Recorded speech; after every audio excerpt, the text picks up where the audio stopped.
All right, welcome back. We will get started in just a minute or so. Again, we're just going to kind of continue where we left off. Hopefully, get through most of the rest of it, so we'll be in a good position to kind of do those two gas experiments that are coming up. Again, just like before, this will be recorded and I'll put it up online after it's done. And if you have any questions like before, feel free to ask down here. All right. Maybe got the pen figured out here today.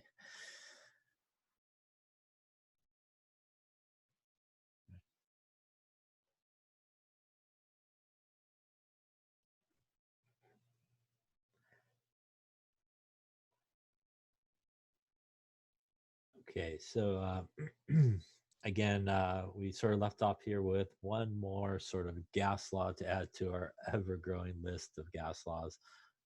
And again, this one is sometimes referred to as the combined gas law. Um,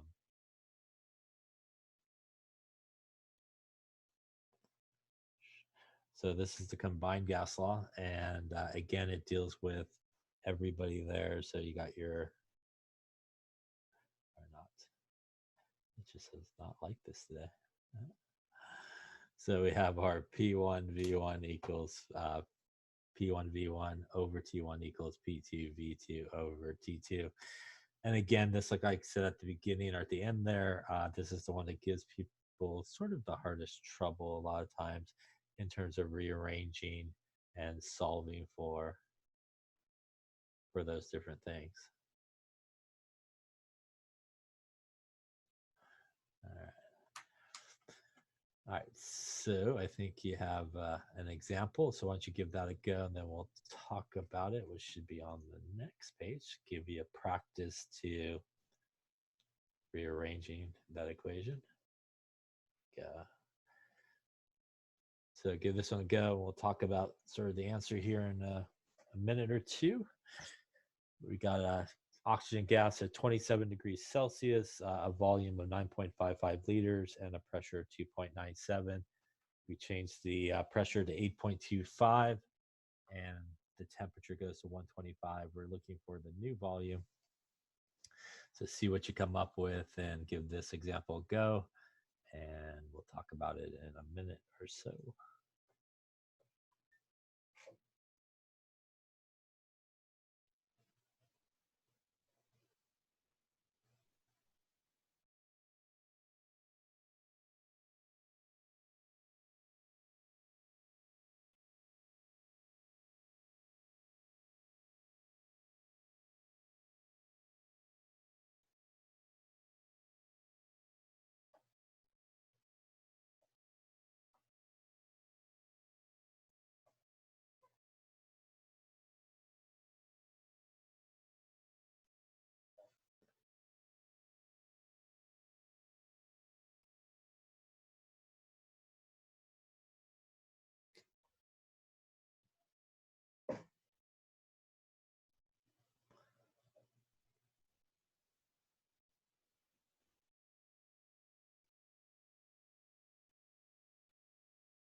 So again, if you're just coming in, we're just working on this example here, and it's just continuing right from where we left off in lecture. So give it a go. We're going to talk about it in a minute or so.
Okay, so let's see how we're doing here. So again, a good rule of thumb is to try to pull out the information. And when we pull out the information here, we do have a temperature that's given to us, which is 27. We do have a volume that's 9.55 liters. We do have a pressure that's given to us as 2.97 atmospheres.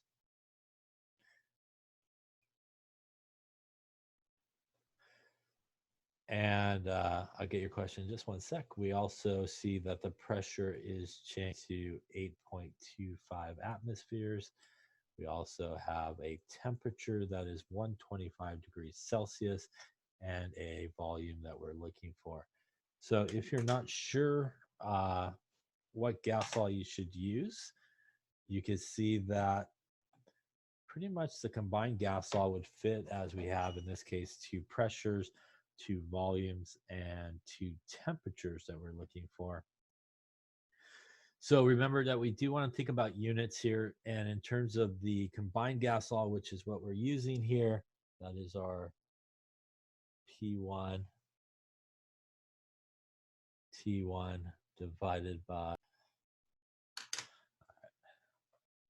I'm giving up on that today. All right, so it's our P1 V1 over T1, technology, equals P2 V2 over T2. And in this case, the pressure and the volume could be any unit you want. So in this case, our 2 pressures are in atmospheres, our 2 volumes or 1 volumes in liters. So that just means liters will be what we will end up with.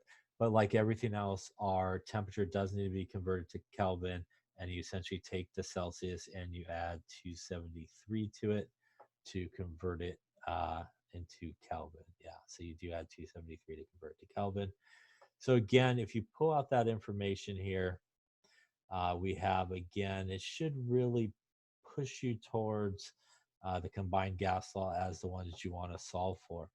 Now, when we do solve for that, move that back for a sec, we are solving for V2. So to solve for V2, again, we need to move T2 to the other side, so it will end up in the opposite location. And also P2 needs to be moved to the other side, so it would end up in the opposite location as well.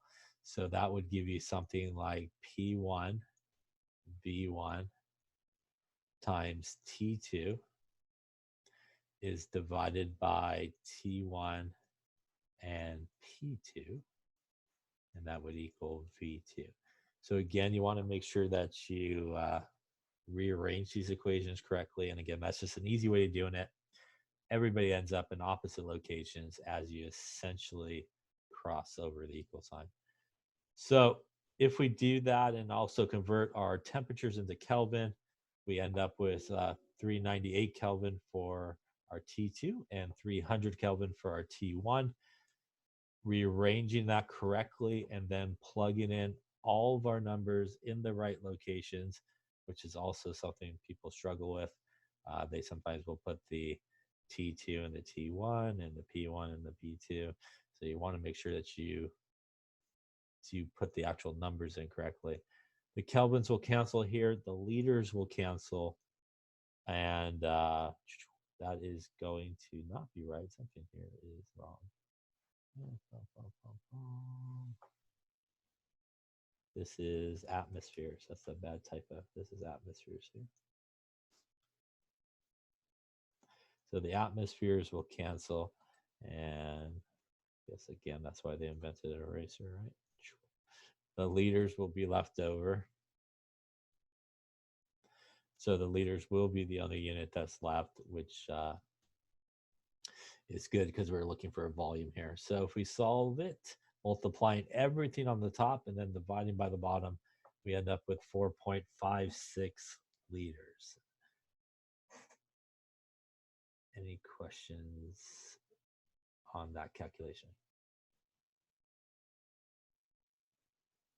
We also see that the volume went down, the pressure also went up, in that case, and also the temperature went up. So we would expect a pretty good jump in the pressure, which is what we did see originally. Any questions on the combined gas law? So again, this is the one that has everybody involved, all three variables, pressure, temperature, and volume. And again, the one people have a lot of times difficulty sort of rearranging.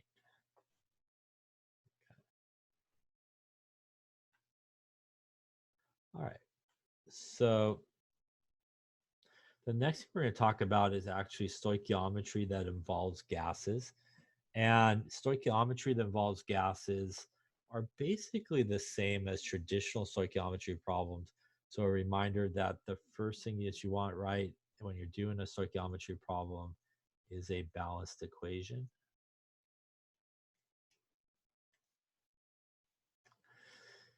The next thing you want to do is convert to moles, like we talked about.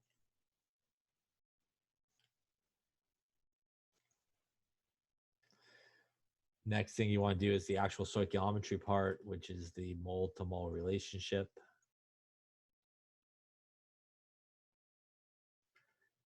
And lastly, you want to go from moles to some other unit. So when we're dealing with stoichiometry that involves gases, you essentially will do pretty much all the exact same steps. The only difference is somewhere along the way, maybe once, maybe twice, you will probably use the ideal gas law, the PV equals nRT. Yeah. So for example, you may use the ideal gas law here in this step. And obviously in that step, you would be solving for N, which is moles, which is PV divided by RT. So if you have to use the ideal gas law up front in the calculation that involves stoichiometry, that is probably the time where you would use it. Another place where you will use the ideal gas law, and probably in most cases, is you will use the ideal gas law on this very last step. So on this very last step, very commonly you're asked how much volume you made. So a lot of times you will use and solve for volume at the end.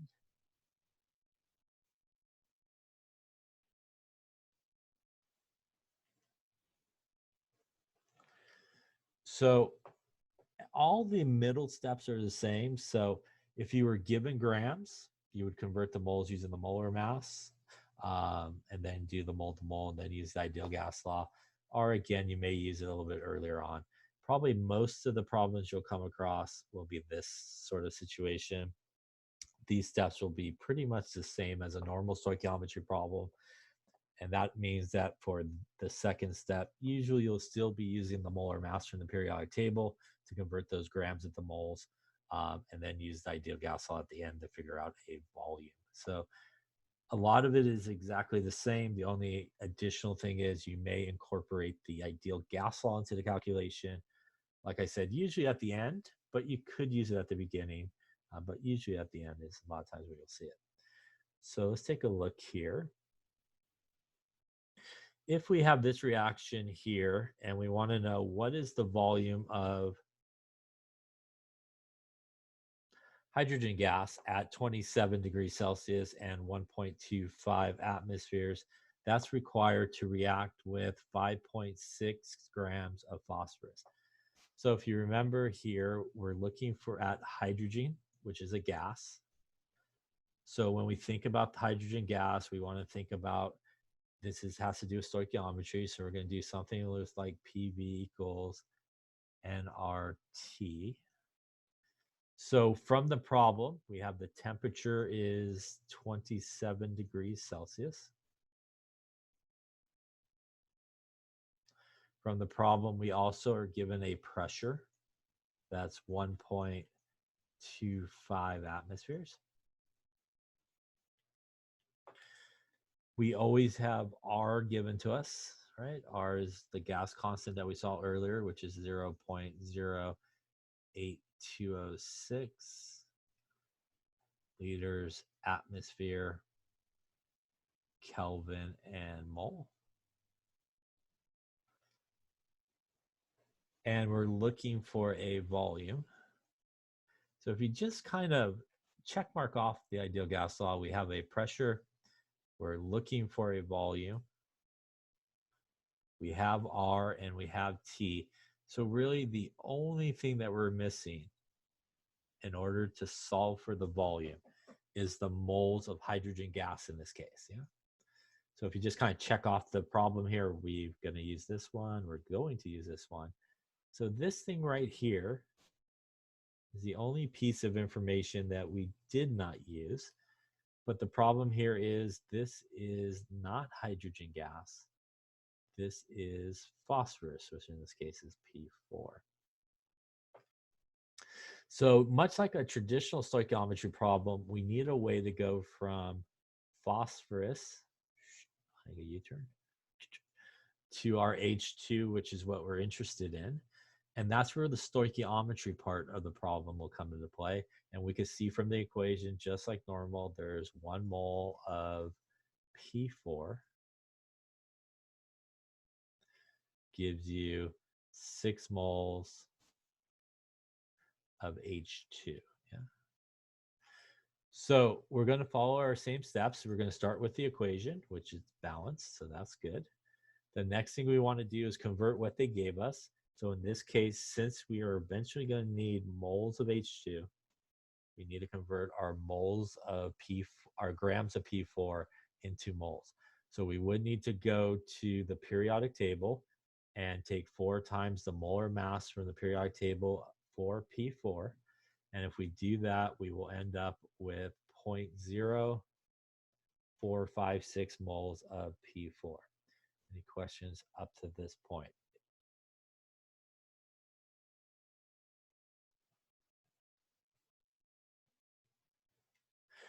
You may be right, and I may have a typo here. So let me just double check real quick. That is 4. That is 8. That should be perhaps a 4 there. Thank you very much for letting me know. That is 4. Yeah, better.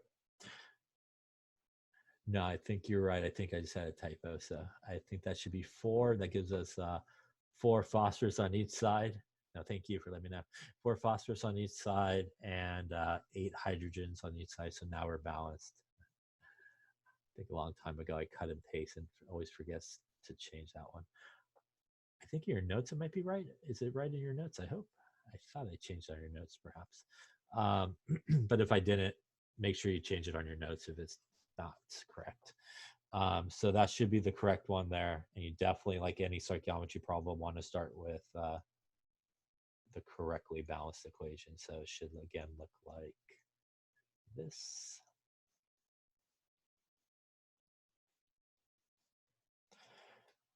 I'll just do the classic teacher. I was just making sure you're paying attention. All right. So now that we have the balanced equation, we want to convert our grams to moles, again, using our molar mass here. And now that we have the moles of P4, remember that we're looking for the gas, which is H2. So this is really where stoichiometry will come into play. We're going to use this relationship that there is 1 mole of P4 equals obviously now the correct relationship, which is 4 moles of H2 in this case. And hopefully what I got up here is not right, is it? So that's going to be 4. We'll do some real-time editing here, huh? So that's going to be 4 there.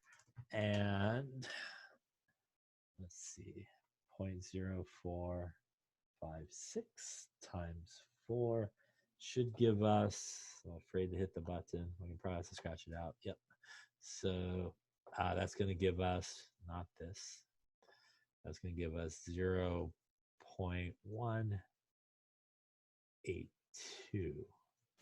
moles of H2. That looks better, I think.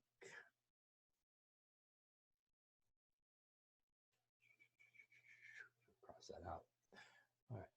Any questions up to that point? So really the steps here are still kind of the same. We are converting, starting with a correctly balanced equation, and then converting our grams to moles, and then using the stoichiometry from the equation to go from moles of P4 to moles of H2.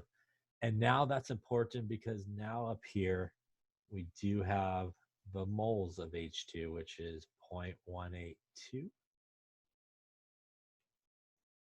And now we've found the missing piece that we need to figure out the volume using the ideal gas law. So we would want to solve for volume, and I have a bad feeling about this one. Yep. So we're going to scratch out our wrong number here. I apologize for that. And we're going to pop in, hopefully, our right number. I'm going to grab a calculator and see how I do here. So we're going to take 0.182 times our R value times our temperature that has been converted to Kelvin. So again, if you convert the temperature to Kelvin, we need to take 227 plus 273. And again, that's going to give you here 300 Kelvin. And if we do that, we'll end up with something like 3.58. Did I get the right answer? No, I didn't think so. We'll go with 3.58 liters in this particular case.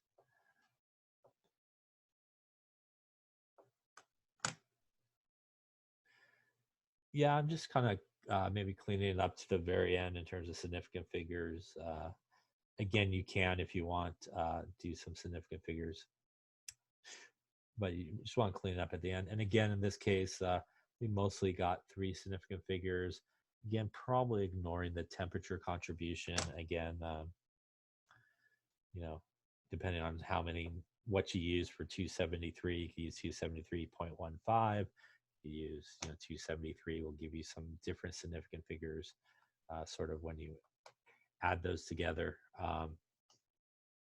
But if you did that, this technically would still be 300 with a dot there, which would be kind of 3 significant figures through the whole thing. Because technically, even if you did 273.15 plus 27, that would get you 300.15. This one being no decimal places would take us to the whole number, which technically I guess would still be 300, things like that. So again, you just want to make sure you clean up the sig figs there at the end. Other questions on this one?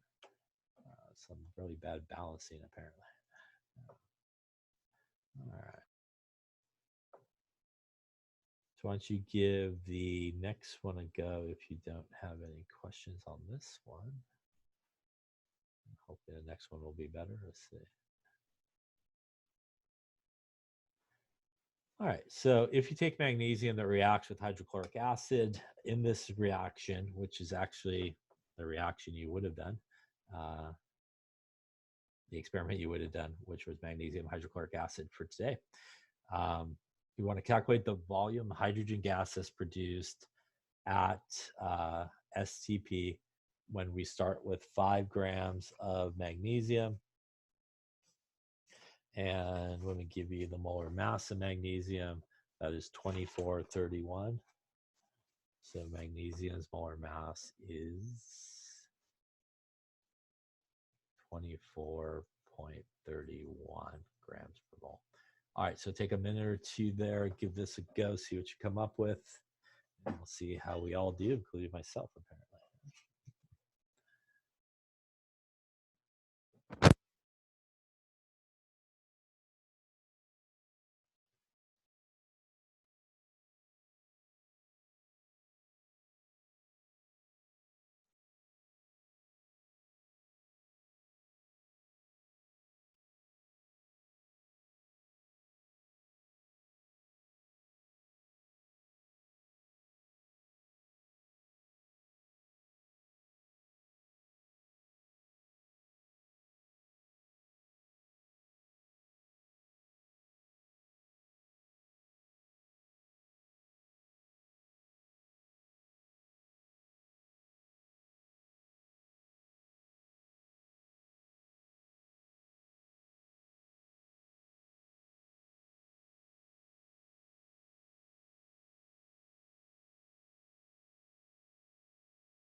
Okay, so again here, this is a stoichiometry problem.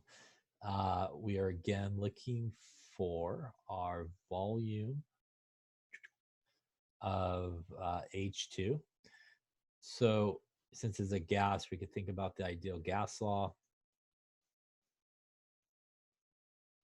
And we want to calculate the volume of gas produced at STP.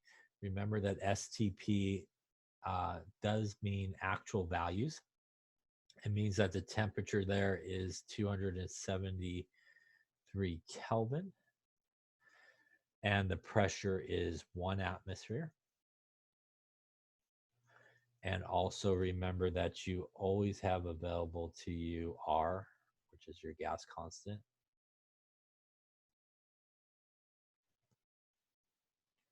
That's a really bad 8.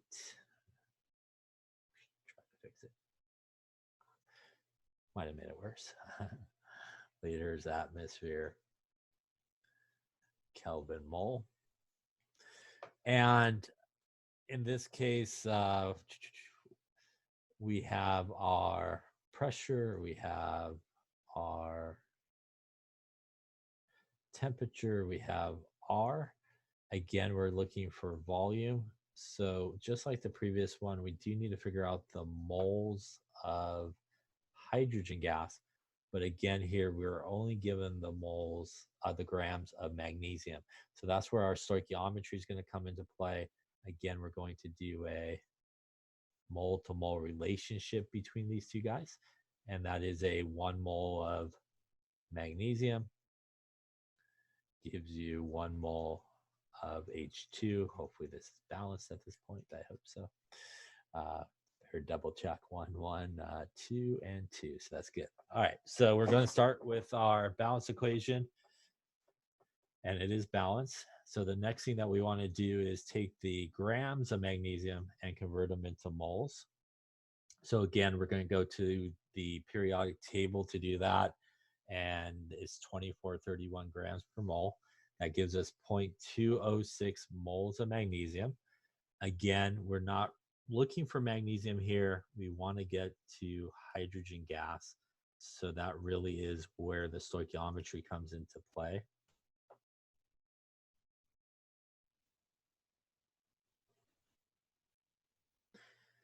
Yeah, you can use STP. STP just means that it is standard temperature and pressure, and it actually represents two values of pressure and temperature, which is the 1 atmosphere for pressure, and the temperature is 273. And when we look at the ideal gas law, that gives us everything except for the moles that we need to get to the volume. So in order to get to the volume using the ideal gas law, we need to first figure out the moles of hydrogen gas. And that's what this part of the calculation is here. Once we have magnesium, we then could actually do the stoichiometry part. So again, this coming from our balanced equation, the mole to mole relationship, this is going to give us 0.206 moles of H2. So what that just did now is give us sort of the missing piece that we needed up here to solve for volume, which would be nRT divided by P in this case. Yeah. And now that we just did the stoichiometry part, we have all the information that we need that's on this side. And we pretty much need to just plug it in. The other thing, actually, we don't need to do anything because the temperature is already in Kelvin. So if we do that and plug it in, we will get that the volume is equal to our N, which is 0.206 moles. We're going to do our R, which is 0.08206. I'm not going to write the units in. You should. I'm just having a little problem here with my equipment. So my pen is up. So I'm just going to leave the units off there, but you should include them. The temperature here is 273 Kelvin. And all going to be divided by our pressure, which is 1 atmosphere. If you put the units in like you should over here, what you will see is the moles will cancel, the Kelvin will cancel, the atmospheres will cancel. The only unit that will not cancel will be the liters part. And if you do all of that, 0.206 times 0.08, 206 times 273 gets you a volume of 4.61 liters of hydrogen gas. So what this means is if you dump 5 grams of magnesium into that hydrochloric acid, the reaction would generate and would start to bubble some gas through a single replacement reaction. It would displace the hydrogen and produce that H2 that we see over here, and we would produce 4.61 liters of that gas would be collected. Any question on that calculation there? Now, because this is at STP, as you can see here, I very badly wrote it here with my mouse trying to write all this stuff. We can use the ideal gas law to solve for the volume. As we talked about earlier, there is that relationship that when you are at STP, and again, only at STP, 1 mole of any gas will equal 22.414 liters, which means we could actually skip, in this case, the ideal gas law altogether and just get to this part and use this as a conversion factor. And if we did that, which I think is what I did here, we could just use that as a conversion factor. The moles will cancel. This is the conversion factor I just wrote over here to the left.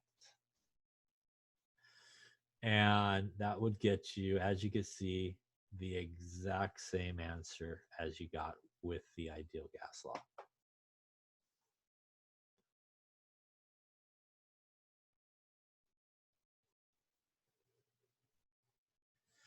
Yeah, so again, this does give you that option because it was at STP that you can solve it either way. So if it's a situation where you don't remember this conversion, what this demonstrates is you can still always, no matter what the situation is, STP conditions, non-STP conditions, you could always go into the ideal gas law and you'll get the same answer.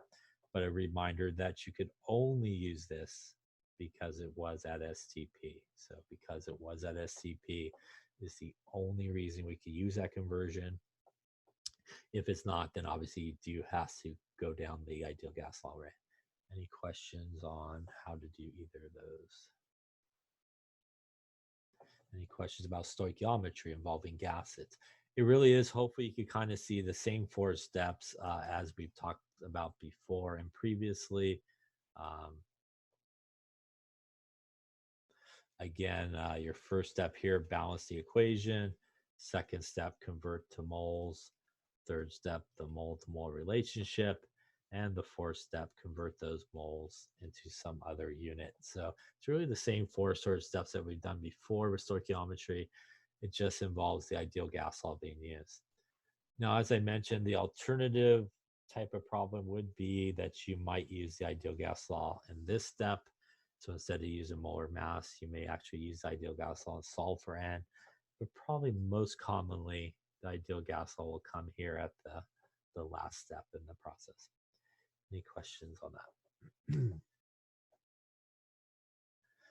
Okay.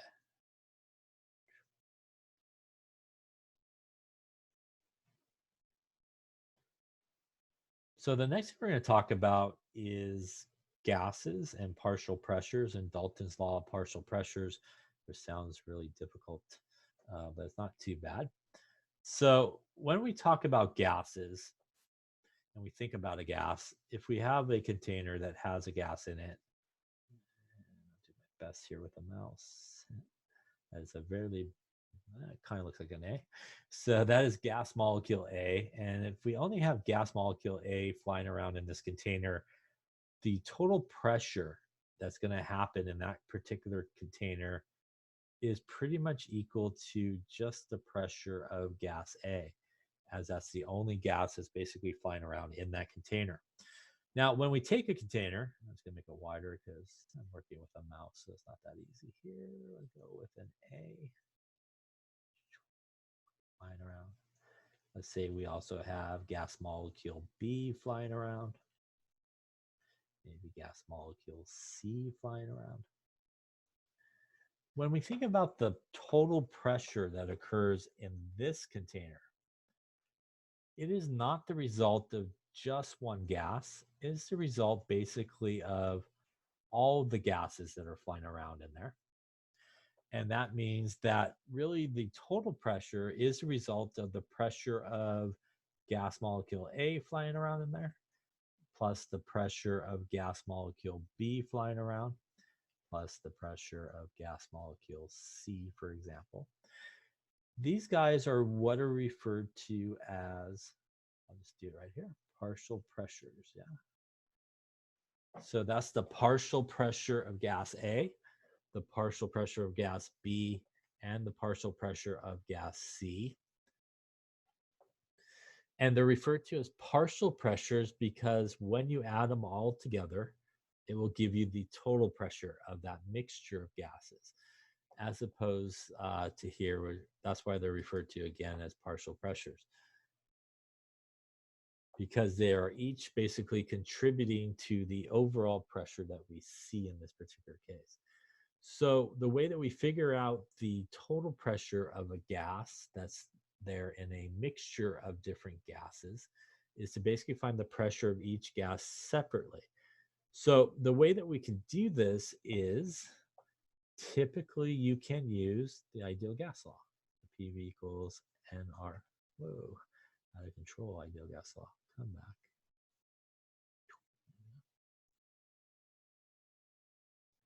Not been a banner day here with the writing. PV equals nRT. And basically, we're going to solve for P for each gas, which would be P is equal to nRT divided by V. Now, a couple of things, when we do have a mixture of gases, like we're talking about up here, in a mixture of gases, a couple of things are the same for all the gases. So since they're all sitting in the same container, they will all have the same volume. And because that container is probably sitting in the same room, the temperature of that container will also be the same. So when we talk about each of the gases, the volume and the temperature will be the same for each of the gases in that mixture. So if you think about the volume is going to be the same, the temperature is going to be the same. R is a constant, which means really for each gas, in order to find the partial pressure, the only thing that really will change will be the moles. So the moles of each gas will probably change, and that will allow you to find the partial pressure of each of them. You can do this calculation for gas A, for example. You could do it for gas C, for gas B, and you could do this calculation individually for each of those gases. Any questions on that? And then if you were to find the total pressure, you essentially would just add up all the partial pressures together. This again is the ideal gas law, so we want to make sure that everything's in the correct units when we do that. And that's what this basically says. Again, you would do this for each of those. The reason why we can basically consider each of the gases in a mixture as being in there by themselves is that's part of those gases being an ideal gas.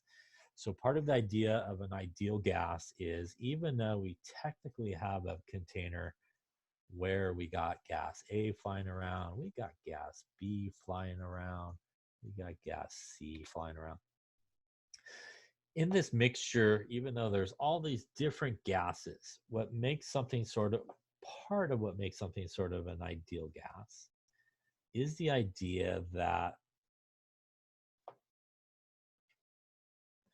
the volume of the gas itself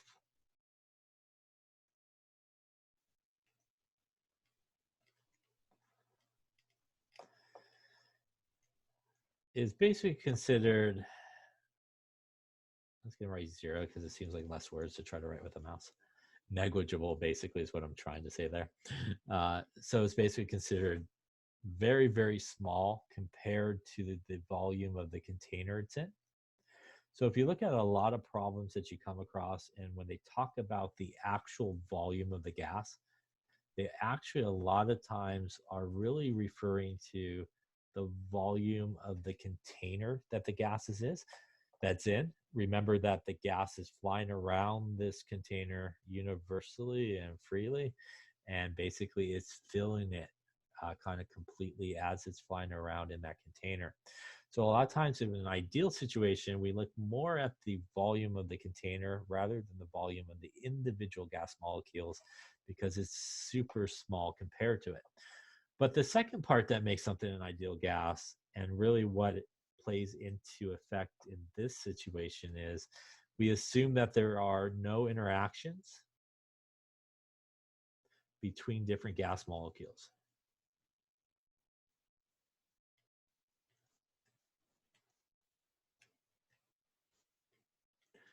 And what that means is we assume that there is no attractive forces between them, and there's no repulsive forces. Which means even though they're flying around, because they're considered ideal gas, you essentially can treat each gas in that mixture as being in that container by itself. So the other gases that are flying around with them in an ideal gas situation will have no effect on the pressure or anything else in terms of the other gases. And that's not true when you get to real gases, which again, you'll talk about in Chem 1A. But here, everything is considered an ideal gas. So this part right here is really why in a partial pressure type situation, even though they're all flying around and even though they may come in contact with each other, the idea is there's really no attractive force between these gas molecules or repulsive type forces. So again, they have really no effect on each other. Any questions on that?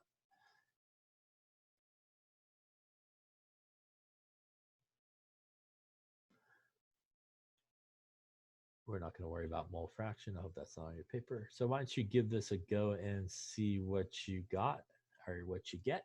We're looking for the partial pressures of helium and neon in this case. It's in a container that has a volume of 2.5 liters and a temperature of 27 degrees. We're also looking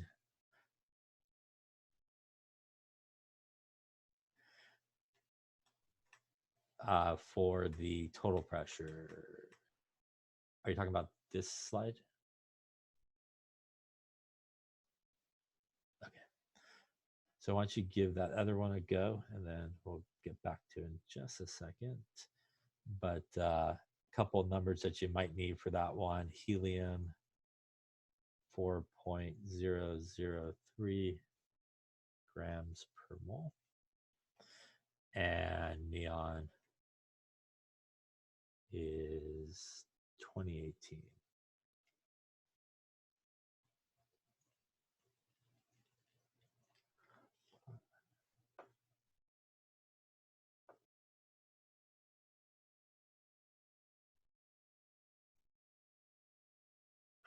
The line under ideal is just to indicate that I wrote ideal.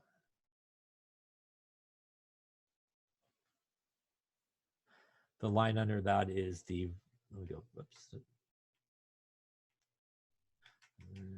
on here, do that better. There you go. I can probably see it now.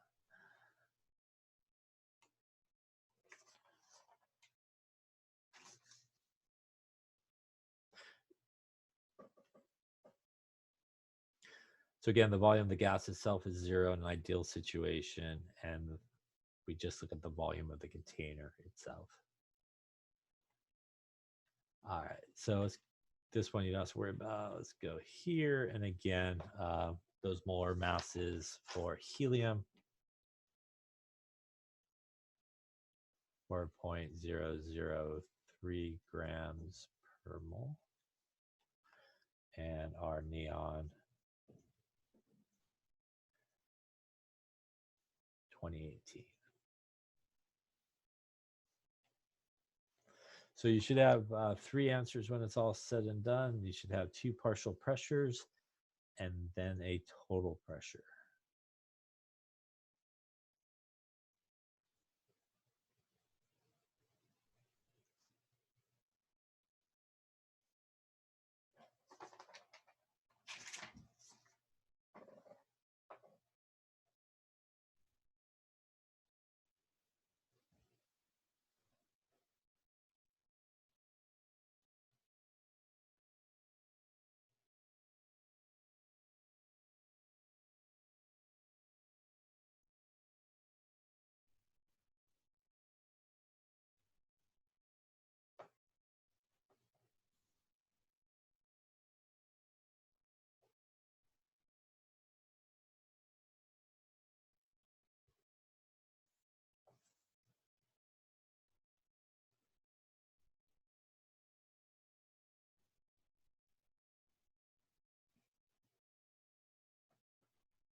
Okay, so let's take a look at this one. So just so everybody's clear on what's going on, we basically have a container, and inside that container we have both helium gas basically flying around,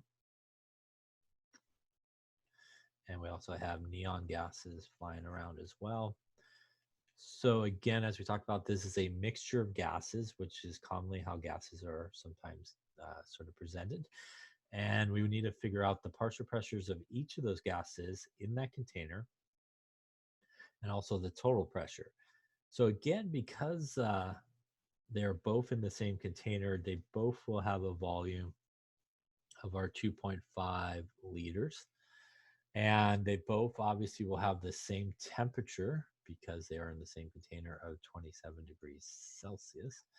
So as we talked about, one way to do this is PV equals nRT. And again, we would do that for each of the gases separately. So we would solve for the pressure of helium, for example, would equal nRT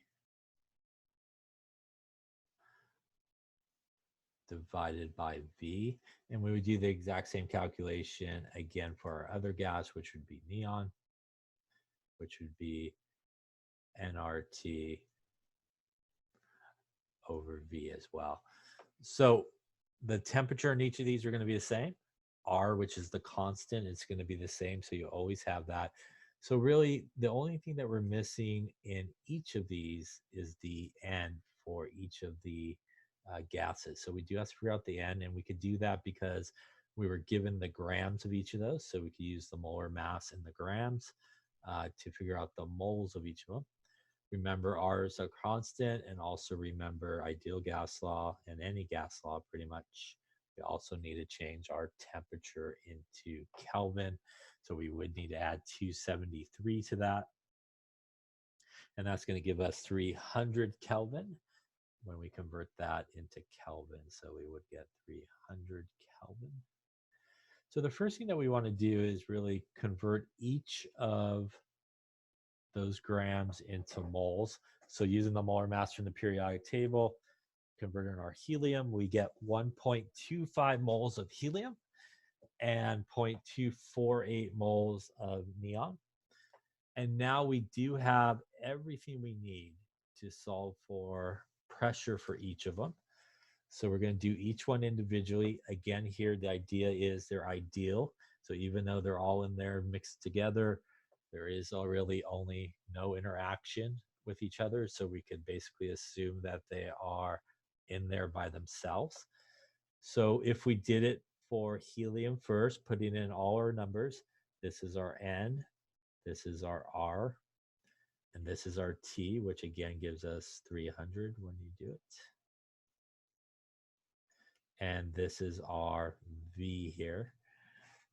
And everything's going to cancel. So the moles will cancel, the Kelvin will cancel, and the liters will cancel, leaving us atmospheres, which is good because that is a pressure. We would get 12.3 atmospheres. This 12.3 atmospheres would represent the partial pressure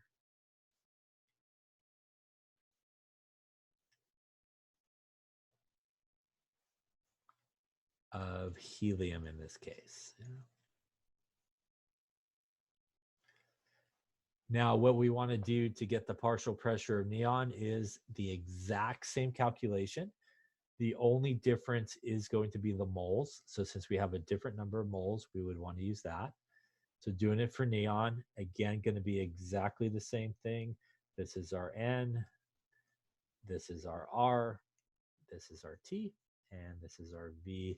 Again, the same guys are going to cancel out, and we will get 2.44. And again, that would represent the partial pressure of helium in this particular case. Any questions on those two calculations there? So the third thing that it wanted you to calculate was the total pressure. So the total pressure can be found by pretty much just adding these two together. So if we take the partial pressure of helium plus the partial pressure of neon, we will get a total pressure for this mixture of 14.7 atmospheres. Any questions on any part of that calculation? So really a partial pressure problem a lot of times is really an ideal gas problem, and you solve for pressure.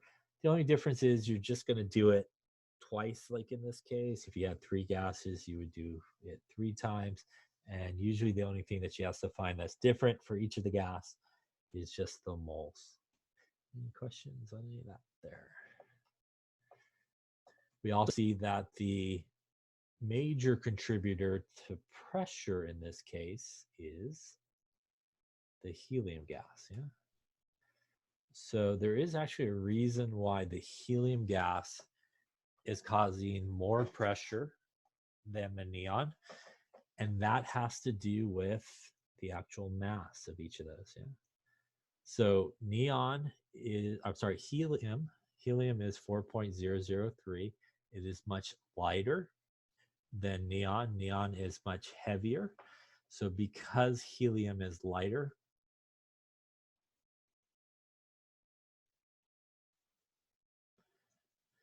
it is able to basically fly around a lot faster than neon.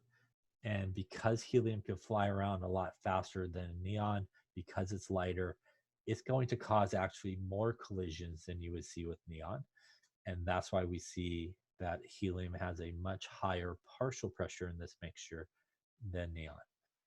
Any questions on that?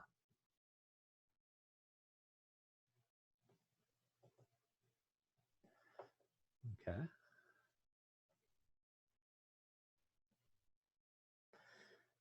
Now, another sort of partial pressure situation does come into account, and this is also similar to an experiment you would have done.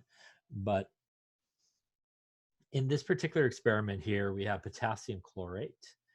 And when potassium chlorate gets heated, it goes through a decomposition reaction, such as this, which I think might be the experiment on Monday. We'll get something like, KCl and some O2 gas that will be generated. And again, I didn't balance anything, but this is essentially the gas that is going to be generated here. And that's really, when you do this experiment, pretty much the gas that you're interested in. Now, when we do this experiment in this sort of closed system in this test tube, this tube comes down here, there's water, and this entire container started out with water filled to the brim, basically totally full with water. So as you start heating this, I'm going to represent the oxygen gas as green. The oxygen gas will come through this tube since it has nowhere to go. Do my good coloring skills, keep it between the lines.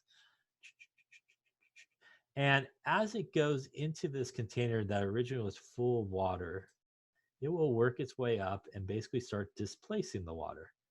And it will start to fill the container with oxygen gas as it goes through there. Now, in this container, which before I scribbled it green, usually will look a lot of times like this.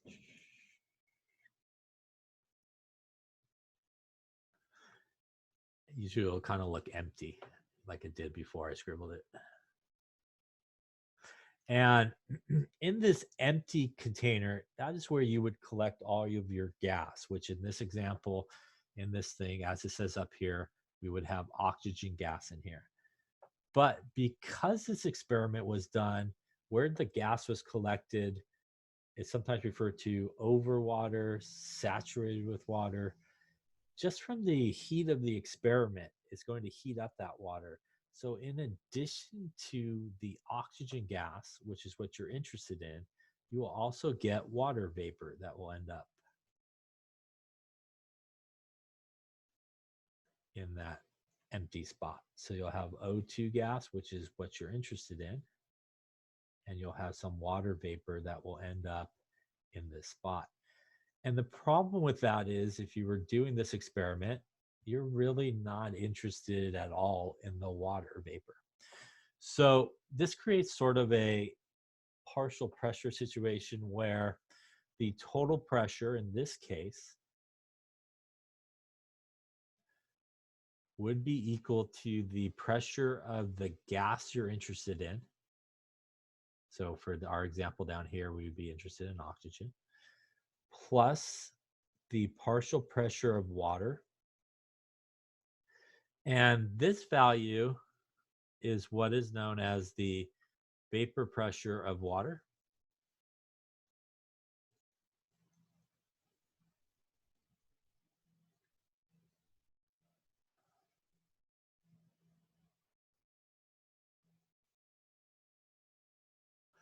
So this is known as the vapor pressure of water, and this is a value that you typically can look up in a table. Yeah?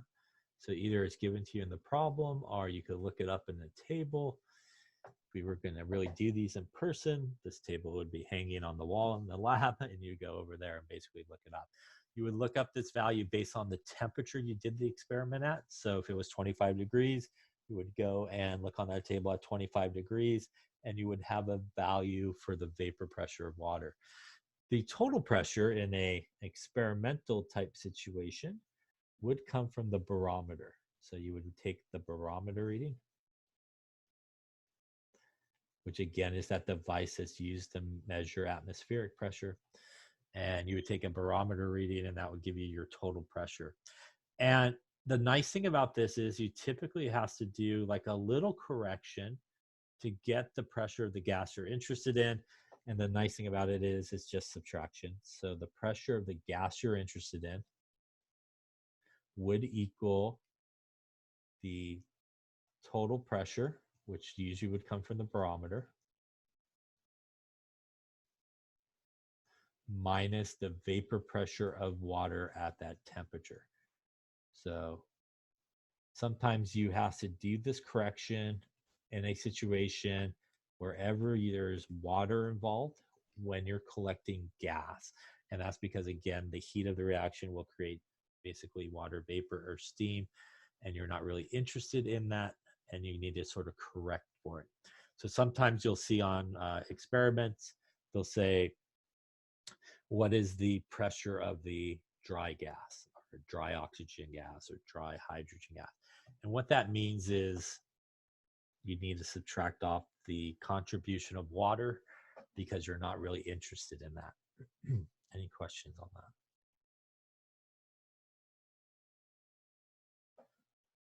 Okay. So the key words that you'll sometimes see in sort of problems is it's saturated with water vapor, it's collected over waters.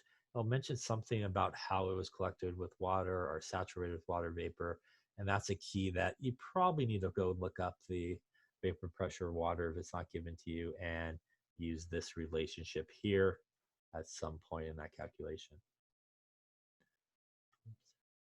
So again, in this situation, the total pressure is exerted both by the gas you're interested in and also that water pressure or the vapor pressure of water.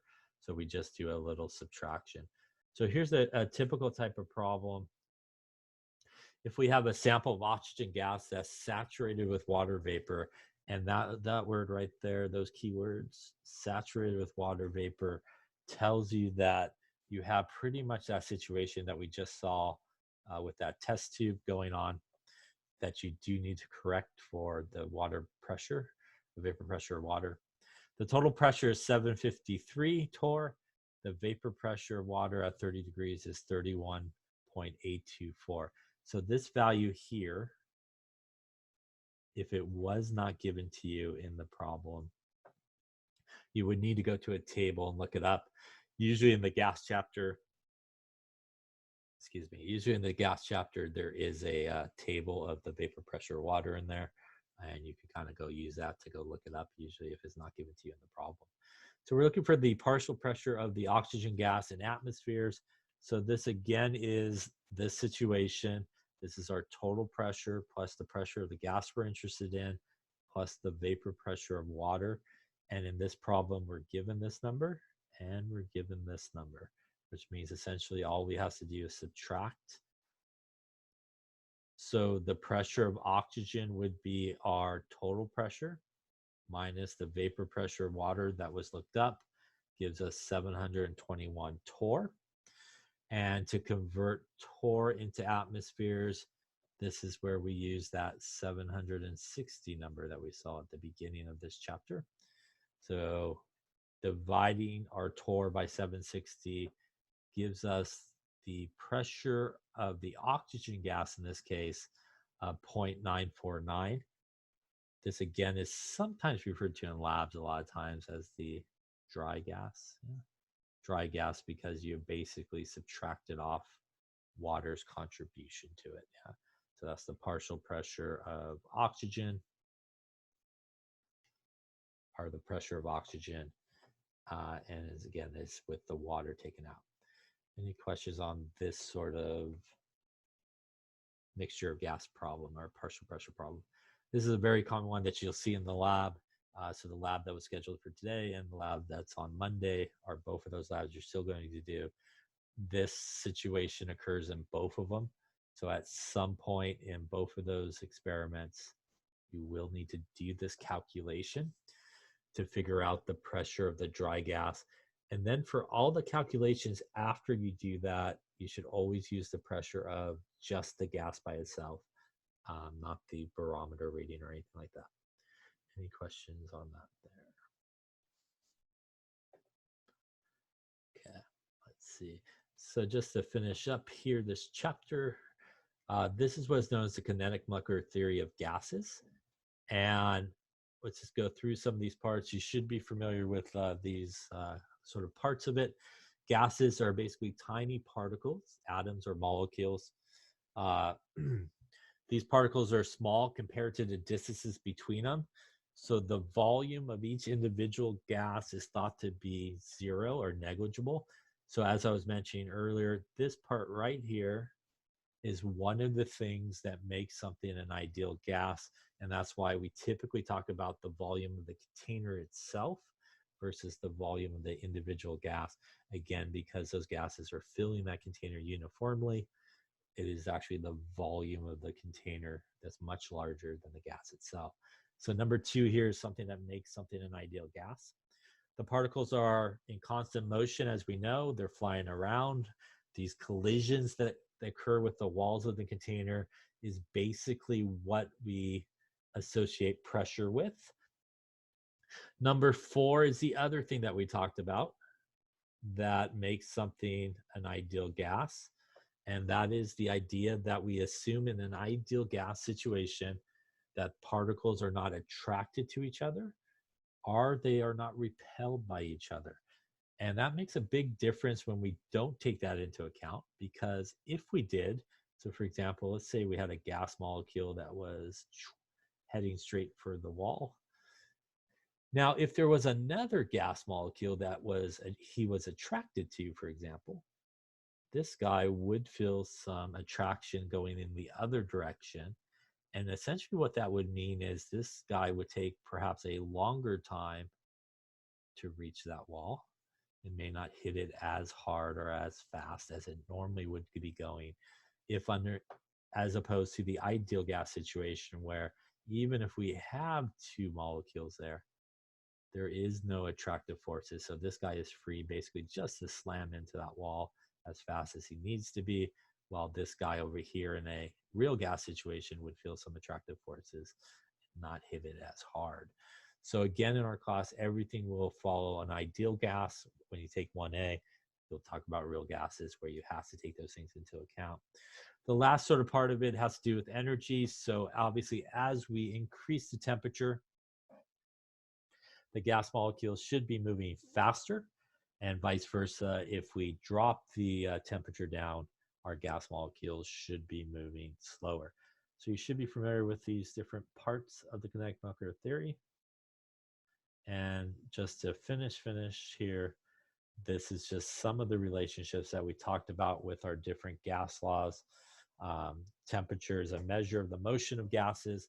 So again, at higher temperatures, as we were talking about, we would expect those gas molecules to move faster, thus hitting the walls perhaps more often, and we should see an increase in the pressure.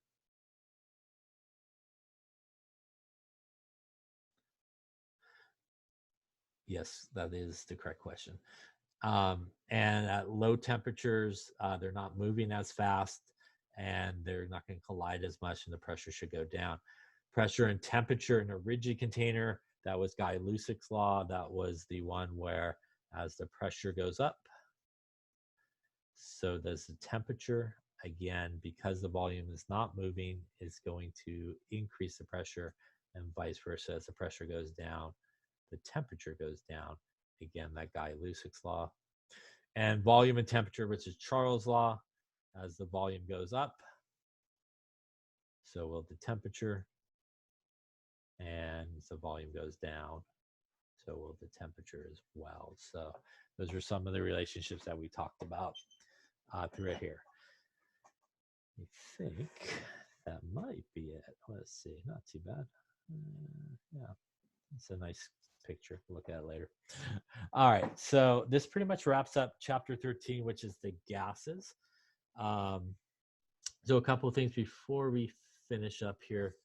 A reminder that all the gas laws you do need to know, they will not be provided for you. So you need to know Boyle's law, Charles' law, Guy-Lussac's law, Avogadro's law, the ideal gas law, the combined gas law. You also need to know, obviously, how to do partial pressures, and you need to know how to do stoichiometry. And then obviously you need to be able to convert things, right, from atmospheres to torr to millimeters of mercury. So those are all the things that you sort of need to know from this chapter. Any questions on that?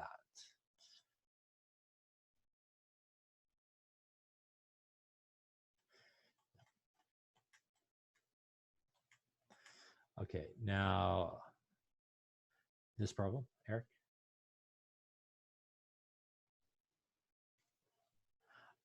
Okay, so you're welcome. So that's what you need to know from this chapter. In terms of the labs, what I'm probably going to do, I don't know if I can do it right away, but probably within the next day or so, I might open up the lab that was for today, which was experiment 17. Again, there was a change to experiment 17. Instead of magnesium, I'll just scribble it here. Instead of, I think, magnesium plus HCl,